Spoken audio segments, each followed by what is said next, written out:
Uh, Thank you for joining us today, Todd. We have been running little excerpts from your book, A Little Infinity, all week, and it sounds like if anybody's been a Facebook friend of yours or following you, we have all been getting a little bit of infinity from you for a while. How did this book come about? That's true, and actually, Facebook was one of the reasons it started. I began to write my status updates as they came to me in my most clear minded state. And after about a couple of months, people wrote to me and said, "Are you a writer? Are you putting these into a book? Where can I see more of these?" And it wasn't even anything that crossed my mind at the time. And enough people had said that this should be a book that eventually, years later, I began to collect them, put them into chapters, and make them into a book after collaborating with a photographer who was doing a similar project but in a visual way. So, how did you pick the title? Why A Little Infinity? Well, I believe that everything is connected as we're finding out more and more each day. And so when you look at one thing within it is everything. So even though something seems separate, I believe it has infinity within it. So I called it a little infinity. It kind of plays into the dualistic mindset, but also understanding that there is nothing that's separate.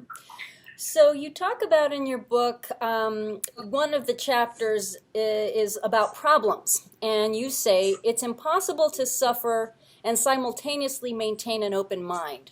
Talk about that one.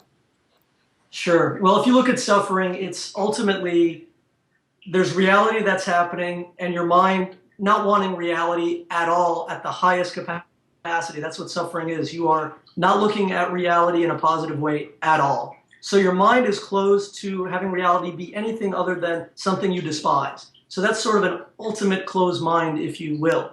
If your mind was a little more open and could see that reality may be serving you in a way different than you might be thinking, your suffering would probably, wouldn't say totally go away, but it would certainly dissipate. How do you come up with these inspirations? It sounds almost like there's a lot of reflections, a lot of personal growth that has been going on. Is this in somewhat a respect to elevate consciousness and from some of the realizations that you've had? I wouldn't say elevate consciousness as much as alleviate unconsciousness.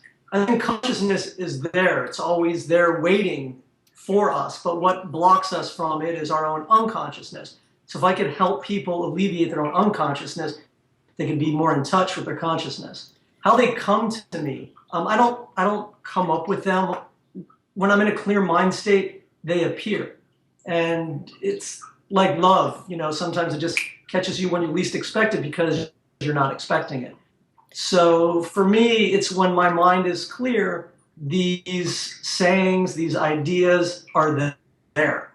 And I don't capture them and try to wrangle them and write them down because I feel like they're there for me. So I have to really experience it. That way they're not going to go away. The mind wants to capture it, but I already get it and understand it. So I could write from that place once the original idea comes in.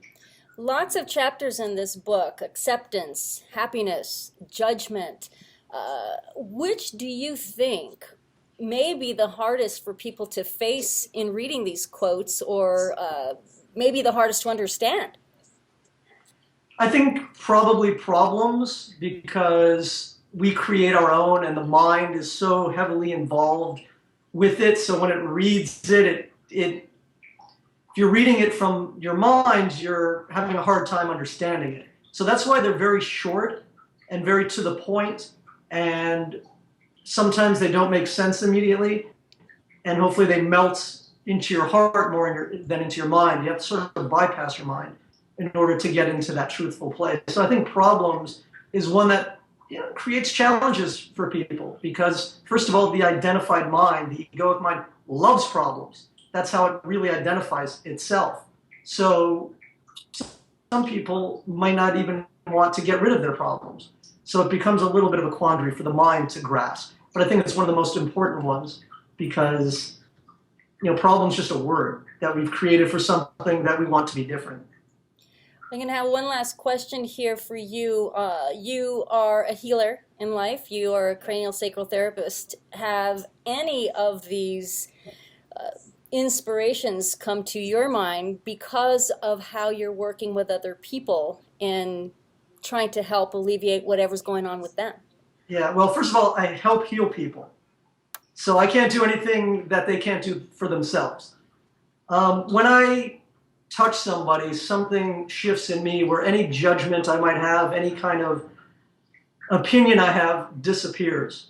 And our bodies sort of create this energy field. And as a result of that, I see them as nothing as pure love. And I don't try to change anything. I totally accept them. But in that loving acceptance, they begin to accept themselves more and something shifts within them. So when I first started, I used to think, oh, this is what's going on with them. I need to shift this, then shift this. And I didn't see them as complete and whole when I started with them. Felt like I had to do something. And now it's from a different standpoint, where I see them as whole, but I see that they're a little bit imbalanced within themselves. And I try to allow them to be comfortable with that and see that as perfection.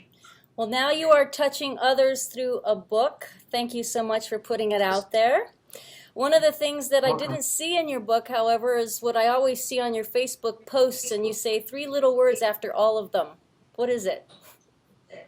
Well, it's I love you, which is my most basic truth. If I were to strip away everything else and say, what's the most truthful thing I could ever say to somebody, whether I know them or not, is I love you.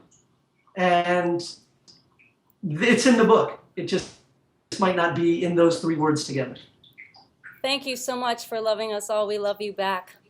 My pleasure. I appreciate the time. Have a great day. You too. Yay! Thank you. Ah, that went wonderful. You're so amazing!